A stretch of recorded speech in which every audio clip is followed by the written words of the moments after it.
நான் காவியா பட்டதாரி. என் வெற்றிக்காக பாடுபட்டவர் என் அப்பா தான். அப்பா பேரு முருகன்.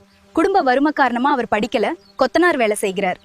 தான் படிக்கலனாலும் மகளை நல்லா படிக்க வைக்கணும்னு ஆசைப்பட்டார். மழையோ வெயிலோ கடினமாக உழைப்பார். உடம்பு சரியில்லைனாலும் வேலைக்கு போவார். நான் காலேஜ் போன போது அப்பா வெளியே நின்னு கண் கலங்கினார்.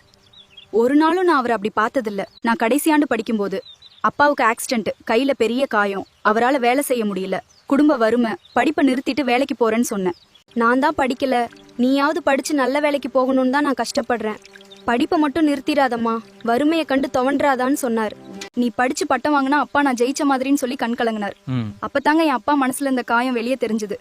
படிக்காம கஷ்டப்படுறவங்க வேதனையும் புரிஞ்சது. கடன் வாங்கி படிக்க வச்சாரு.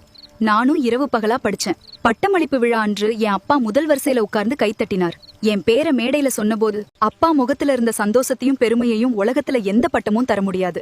நான் பெற்ற பட்டம் என் அப்பாவின் கனவை நிறைவேற்றியது. சப்ஸ்கிரைப் செய்யுங்க.